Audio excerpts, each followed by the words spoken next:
আমরা ফুল্লরা সতীপীঠের সামনে চলে এসেছি। হচ্ছে মন্দিরের গেট, এটাতে ঢুকে তারপর মন্দিরের ভেতর ঢুকতে হবে। এই হচ্ছে পঞ্চমুণ্ডির আসন, আট মন্দিরটা, আর সামনেই রয়েছে মায়ের মন্দির। এই মন্দিরের সাথে যে অট্টহাসের যে মন্দির রয়েছে, অট্টহাস সতীপীঠ, সেই সতীপীঠের সাথে একটা মতানৈক্য রয়েছে। এটা হচ্ছে বাবা ভৈরবের মন্দির। এই যে ঘাট, এই ঘাটটার নাম হচ্ছে ঋষিকেশ ঘাট। রামায়ণেতে যখন শ্রী রামচন্দ্র যখন মায়ের আরাধনা করছিলেন, তা হচ্ছে কি হাঁড়ি কাঠটা। কোনো সতীপীঠ হতে গেলে উত্তরবাহিনী নদী থাকতে হবে, একটা মহাশ্মশান থাকতে হবে। এখন আমরা যাচ্ছি মহাশ্মশানের দিকে। আর ঠিক এখান থেকে নেবেই এই রকম রাস্তা দিয়ে যেতে হবে শ্মশানের দিকটাতে। সতীপীঠ হতে গেলে যে শ্মশানটা থাকবে, সেই শ্মশানটাই হচ্ছে এই শ্মশানটা। এই যে হচ্ছে উত্তরবাহিনী নদী।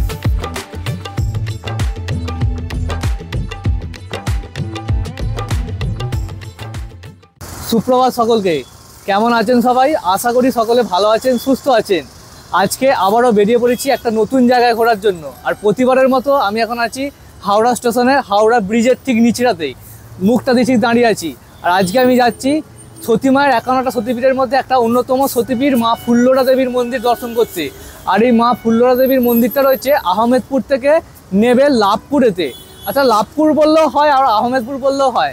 আর আমি হাওড়া থেকে যাব গণদেবতা এক্সপ্রেস ধরে আহমেদপুর জংশন পর্যন্ত। আর গণদেবতা এক্সপ্রেস হাওড়া থেকে ছাড়বে সকাল 6:05। আর আজকে আমি একা যাচ্ছি না, আমার সাথে একটা আমার স্টুডেন্ট বলুন বা ভাই বলুন, ও আজকে আমার সাথে যাবে। আমরা দুজন মিলে বেরিয়েছি আজকে সতী মায়ের সতীপীঠ দর্শন করতে। ঘড়ির কাঁটায় এখন 5:26 বাজে। আর ভোরবেলাতে হাওড়ার জমজমাটটা একবার দেখুন, হাওড়া কতটা জমজমাট। এই হচ্ছে হাওড়া ব্রিজ। গণদেবতা এক্সপ্রেস হাওড়া স্টেশনে 10 নম্বর প্ল্যাটফর্ম থেকে দিয়েছে। আর ভিড়টা কিন্তু আজকে বেশ ভালো রকমই রয়েছে গণদেবতা এক্সপ্রেসের। এই হচ্ছে ট্রেন গণদেবতা এক্সপ্রেস।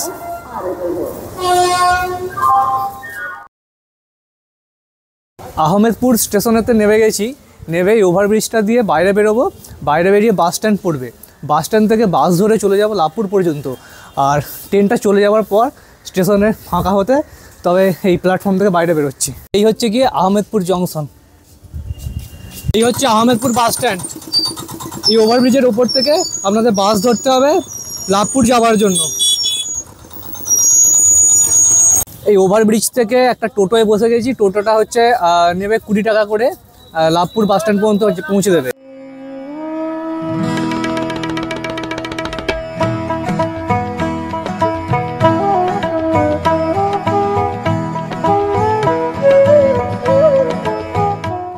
এই আমরা লাভপুর ঢুকছি।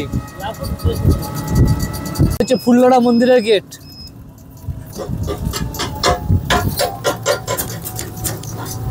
আমরা ফুল্লরা সতীপীঠের সামনে চলে এসেছি, অটো থেকে নেমে পড়েছি। এবার হেঁটে হেঁটে যাচ্ছি মন্দিরের মেন গেটটা দিয়ে মন্দিরের ভেতরে ঢুকবো। এই হচ্ছে মন্দিরের প্রাচীর, আর সামনে গেট রয়েছে, সামনের গেট দিয়ে মন্দিরের ভেতরে ঢুকবো। আর আজকে রবিবার বলে ভালো ভিড় রয়েছে মন্দিরেতে, নর্মালি এত ভিড় থাকে না। এই রাস্তার দুদিকটাতে অনেক পুজোর সামগ্রী বিক্রি হচ্ছে, এখান থেকে পুজোর ডালি কিনে নিতে পারবেন। আর এই হচ্ছে মন্দির, আর এই হচ্ছে মন্দিরের গেট। অনেকগুলো গেট রয়েছে, আমরা আজকে এই গেটটাতে ঢুকবো। ওই মেন গেটটাতে ঢুকে এসে, এটা মন্দিরের সামনে প্রধান গেট, প্রধান তোরণ এটা দিয়ে ভেতরে ঢুকতে হবে। আর সামনেই হচ্ছে মন্দির দেখতে পাওয়া যাচ্ছে। এটা মন্দিরের পিছনের দিকটা, সামনের দিক আমরা পিছন গেট দিয়ে ঢুকেছি। আর ওই দিকটা সামনের দিক হচ্ছে ভোগের ঘর, সব ভোগ কাটা হচ্ছে, মানে সবজি কাটা হচ্ছে। আর এই সামনেই ঢুকেই হচ্ছে পঞ্চমুণ্ডির আসনটা রয়েছে। এই হচ্ছে পঞ্চমুণ্ডির আসন। এর আগে পঞ্চমুণ্ডির আসন আমি আপনাদেরকে অট্টহাস সতীপীঠে দেখিয়েছি, আর আজকেও দেখাচ্ছি মা ফুল্লরা সতীপীঠে পঞ্চমুণ্ডির আসন। সামনেটাই ওটা হচ্ছে নাট মন্দির। এই নাট মন্দির দিয়ে ভেতরে ঢুকে সামনেই টেরাকোটার কাজ করা মায়ের মূল মন্দির। এই হচ্ছে মায়ের মূল মন্দির। এই মন্দিরটা নতুন করে তৈরি করা হয়েছে, আগে কিন্তু এই মন্দিরটা অন্যরকম ছিল। এখন এটা কংক্রিটে তৈরি করা হয়েছে এবং পুরো মন্দিরটা টেরাকোটা কাজ, বিউটিফুল দেখতে লাগছে কিন্তু।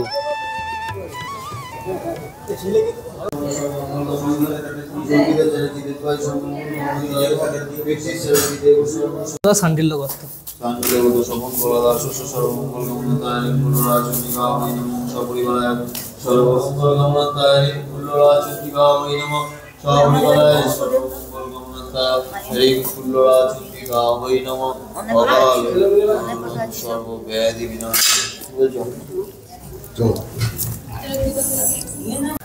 মায়ের মন্দিরে পুজো দিয়ে বেরিয়ে পড়লাম। আমরা এবারে দর্শন করব বাবা যে ভৈরব রয়েছে, বাবা বিশ্বেশ। এখানে ভৈরব হচ্ছে বাবা বিশ্বেশ, সেই বিশ্বেশকে দর্শন করব। আর এই মন্দিরে আর একটা অলৌকিক ঘটনা রয়েছে এই মন্দিরের সাথে জড়িত, যেটা হচ্ছে রামায়ণের সাথে জড়িত রয়েছে। সেই যে রামায়ণের সাথে জড়িত একটা পুকুর রয়েছে, সেই পুকুরটা আমি আপনাদেরকে দেখাচ্ছি। তার আগে বাবা ভৈরবের ছবিটা আমি আপনাদেরকে দেখিয়ে দিচ্ছি। এটা হচ্ছে বাবা ভৈরবের মন্দির। এই যে বাবা বিশ্বেশ, এখানে ভৈরব।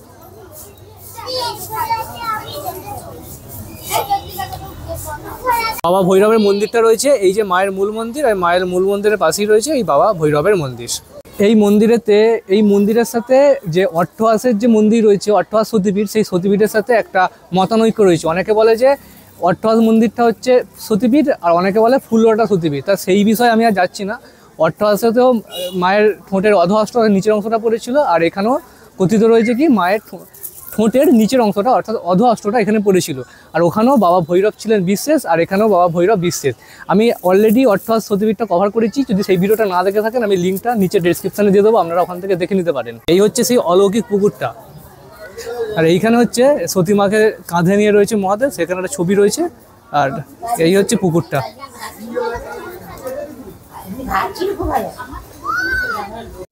এই যে ঘাট, এই ঘাটটার নাম হচ্ছে ঋষিকেশ ঘাট। আর এটাই হচ্ছে সেই পবিত্র পুকুর। আর ওই যেখানে মন্দিরটা আছে, ওই মন্দিরটা হচ্ছে হনুমানজির মন্দির। ওই মন্দিরটাও আমরা যাব।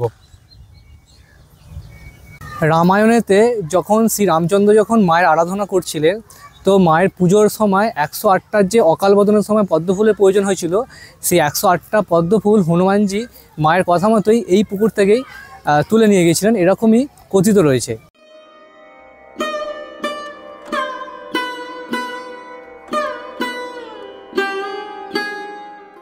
আবার একটা নটরাজের মূর্তি রয়েছে, দেখুন কত সুন্দর লাগছে, দেখছেন? চলুন এবারে এই মন্দিরের ইতিহাসটা আমরা একটু জেনে নিই। প্রাচীনকালে কাশীর মণিকর্ণিকা ঘাটে তপস্যা করার সময় মায়ের স্বপ্নাদেশ পেয়েছিলেন কৃষ্ণনন্দ গিরি নামে একজন সন্ন্যাসী। মা নির্দেশ দিয়েছিলেন যে মায়ের পূজা করার জন্য, তবেই ওই সন্ন্যাসীর মোক্ষ লাভ হবে। মায়ের নির্দেশ মতো ওই সন্ন্যাসী এই লাভপুরের মাঘী পূর্ণিমায় জয় দুর্গা রূপে মায়ের দেখা পেয়েছিলেন তিনি। তখন থেকেই পূজা আরম্ভ হয়েছিল। 1302 বঙ্গাব্দে মন্দিরটি প্রতিষ্ঠা করেন লাভপুরের জমিদার যাদবলাল বন্দ্যোপাধ্যায়। তন্ত্রচূড়ামণি অনুসারে 51টা সতীপীঠের মধ্যে এই ফুল্লরা মাতা সতীপীঠ 49তম সতীপীঠ। এছাড়াও এই মন্দিরের সাথে রামায়ণের কাহিনী জড়িত রয়েছে।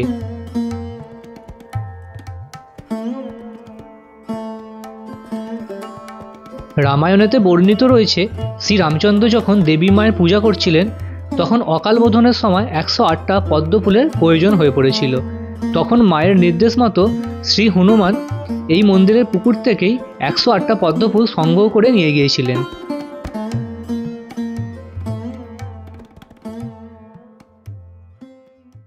এখানে এই যে বৃক্ষটা রয়েছে, এই বৃক্ষটাতে হচ্ছে যারা মানত করে বা মনস্কামনা পূর্ণ হওয়ার জন্য এখানেই লাল দাগা করে ঢিলি বেঁধে দিয়ে যায়, যেটা প্রতি মন্দিরেতেই থাকে একটা করে। কোনো সতীপীঠ হতে গেলে সেখানে দুটো ক্রাইটেরিয়া থাকে, যেটা আমি প্রতি ভিডিওতেই বলি। তো একটা হচ্ছে উত্তরবাহিনী নদী থাকতে হবে, একটা মহাশ্মশান থাকতে হবে। এখন আমরা যাচ্ছি মহাশ্মশানের দিকে, আর ওখানে হচ্ছে উত্তরবাহিনী নদীটা রয়েছে। এই হনুমানজির মন্দিরটার কথা আপনাদের বলছিলাম, এই যে হনুমানজির মন্দিরটা, এই মন্দিরটা এখন বন্ধ রয়েছে, তাই দেখাতে পারলাম না। আর এই জায়গা থেকে টোটো করে যেতে হবে শ্মশান পর্যন্ত, মোটামুটি 10 মিনিটের মতো লাগবে টোটো করে। একটা টোটো ভাড়া করি, দেখি কত কি নেয়, তার ইনফরমেশানটা আমি আপনাদেরকে জানিয়ে দেবো। আর পায়ে হেঁটেও যাওয়া যাবে, কিন্তু আমার হাতে টাইম নেই এখন, আমাকে আবার ট্রেন ধরতে হবে তো কাটোয়া থেকে, তাই টোটো করে চলে যাব শ্মশান আর উত্তরবাহিনী নদীটা দেখতে। আর এই হচ্ছে মন্দির। এই জায়গাটা এসে নামলাম টোটো করে, এই ব্রিজটা হচ্ছে চলে গেছে কাটোয়ার দিকে এই রাস্তাটা।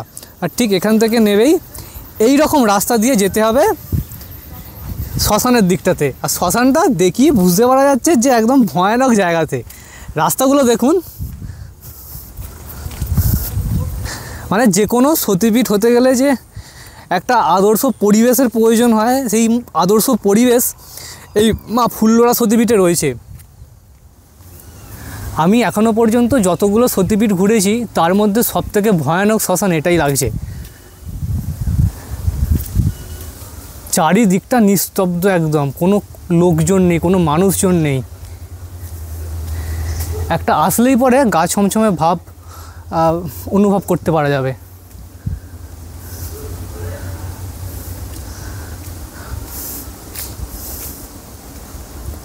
এই যে এখানে চুল্লিগুলো রয়েছে, চুল্লি মানে পোড়ানোর দোয়াগুলো রয়েছে দুটো, আর এই পুরো শ্মশান চত্বর এটা।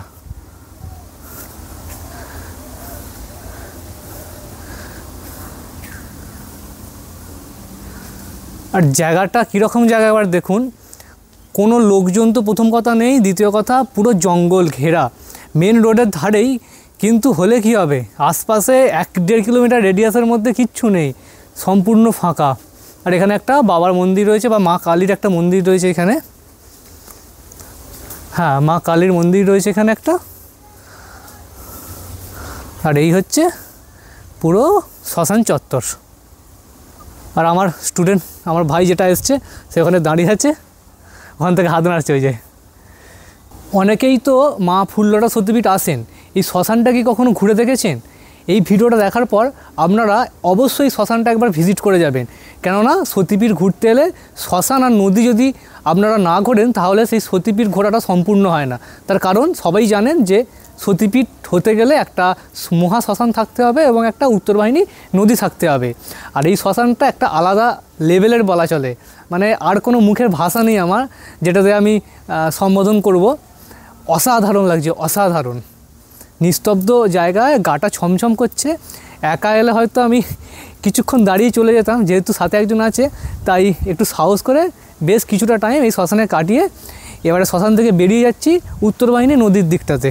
এইটা হচ্ছে শ্মশানটা, আর আমরা এলাম এই রাস্তাটা দিয়ে, এইখানটা দিয়ে আমরা এলাম, এসে এই যে রাস্তাটা চলে গেছে, এই রাস্তাটা চলে গেছে উত্তরবাহিনী নদীর দিকটাতে।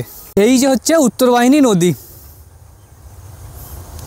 ঠিক শ্মশান, এই যে শ্মশান, শ্মশানে আঙুলটা দেখাচ্ছি না আর, এই শ্মশান, শ্মশানের পাশেই হচ্ছে ধান ক্ষেত, তার পাশেই হচ্ছে উত্তরবাহিনী নদী। সতীপীঠ হওয়ার জন্য এই উত্তরবাহিনী নদীটা হচ্ছে গুরুত্বপূর্ণ জিনিস, এটা থাকতেই হবে। যদি না থাকে তাহলে সেই মন্দিরটা সতীপীঠ নয়, অন্য কোনো জাগ্রত মন্দির হতে পারে কিন্তু সতীপীঠ হতে পারে না। আর নদীটার পিছন দিকটা দেখছেন কি সুন্দর হলুদ হয়ে আছে, সর্ষের ক্ষেত হয়ে আছে, দারুণ দেখতে লাগছে। কিন্তু এই যে উত্তরবাহিনী নদীটা দেখালাম আমি আপনাদেরকে, এই উত্তরবাহিনীটা নদীটার নাম হচ্ছে কুয়া নদী, যেটা হচ্ছে ব্রাহ্মণী নদী। আর একটা কী নদী, সেই নদীটা আমার নামটা এই মুহূর্তে মনে পড়ছে না, আমি স্ক্রিনে দিয়ে দেবো। এই দুটো নদী মিলিত হয়ে এই কুয়া নদী তৈরি হয়েছে। আর এই নদীটা হচ্ছে কুয়া নদী। এখন যেহেতু এই বর্ষার পরে এসছি তো তাই জলটা অনেক বেশি রয়েছে, আর গরমকালে এলে জল কিন্তু খুব একটা থাকে না, মানে পায়ে হেঁটে নদীটা এপার ওপার করা যায়। তাহলে সতীপীঠটা মোটামুটি ঘুরিয়ে দিলাম। আমরা যাব এখান থেকে এবারে, যে টোটোটা করে এসেছি টোটোটা করে চলে যাব আবার লাভপুর ট্রেন স্টেশন পর্যন্ত। তো লাভপুর ট্রেন স্টেশন থেকে আমি ট্রেন ধরে চলে যাব কাটোয়া, কাটোয়া থেকে দেন ট্রেন ধরবো, কাটোয়া হাওড়া লোকাল ধরে হাওড়া ফিরে যাব। তো এইভাবেই পুরো সম্পূর্ণ ফুল্লরা সতীপীঠটা আমি কভার করলাম। ভিডিওটা কেমন লাগলো অবশ্যই নিচে কমেন্ট করে জানাবেন। যদি চ্যানেলে নতুন হয়ে থাকেন তাহলে চ্যানেলটাকে সাবস্ক্রাইব করে পাশে থাকা বেল আইকনটা অন করে দেবেন, পরবর্তীকালে সব ভিডিও নোটিফিকেশানগুলো সবার আগে পাওয়ার জন্য। আর এর আগের যে আমি ভিডিওগুলো দিয়েছিলাম সেই ভিডিওগুলোতে আপনারা অনেক ভালোবাসা দেখিয়েছেন, তাই আমি বড়দেরকে আমার প্রণাম জানাচ্ছি এবং ছোটদেরকে আমি আমার ভালোবাসা জানাচ্ছি। এইভাবেই আপনারা যদি আমার পাশে থাকেন তাহলে আমি আমার এই ছোট্ট চ্যানেলটা দিয়ে আপনাদেরকে ভারতবর্ষের মধ্যে বিভিন্ন যেসব মন্দিরগুলো রয়েছে সেইগুলো তুলে ধরবো, এবং যে আমাদের ভারতবর্ষের অপার সৌন্দর্য, সেই সৌন্দর্যকে আপনাদের সামনে আমি আস্তে আস্তে করে উপস্থাপন করব। আমার সঙ্গে আজকে যে আমার এসছে ভাই, স্টুডেন্ট যাই বলুন না কেন, তো তার কাছ থেকে একটু ফিডব্যাকটা নিয়ে নিই এই মন্দিরটা এবং এই শ্মশান, এই জায়গাটা ওর কেমন লেগেছে। আজকে আমি আমার দাদা, স্যারও বলা যায়, শোভনদা, এখন দাদাই হয়ে গেছে থাকতে থাকতে। দাদা আমাকে বলায়, আমি এমনিও ঠাকুর দেবতার জায়গা, এমনি বিভিন্ন মন্দির মসজিদে যেতে ভালোবাসি, আর নেচারের মধ্যে তো আমি সবসময় থাকি, দাদা জানে। তো দাদার সঙ্গে আজকে এসেছি, আমার তো ব্যক্তিগতভাবে খুবই ভালো লাগছে। আমি তো দাদার চ্যানেলে প্রত্যেক ভিডিও দেখি এবং লাইক কমেন্ট করি, শেয়ারও করি। ও আজকে সমগ্র ট্যুরটা দাদা যেভাবে গাইড দিয়ে নিয়ে এসছে, আশা করি কেউ যদি কোনো প্রশ্ন করে এক কথায় উত্তর দেবো এবং বেশি কথায় যাব না, এক কথায় 100। আর আগামী দিন সবাই দাদার পাশে থাকুন, লাইক কমেন্ট শেয়ার করুন এবং আরও সাবস্ক্রিপশান করুন, যাতে আমরা আরও এইরকম ভিডিও দাদা আপনাদের জন্য নিয়ে আসতে পারি। তাহলে আজকের মতো এই পর্যন্তই থাক, আবার দেখা হবে নতুন কোনো একটা জায়গার ভিডিও নিয়ে। ততদিন ভালো থাকবেন, সুস্থ থাকবেন, টাটা।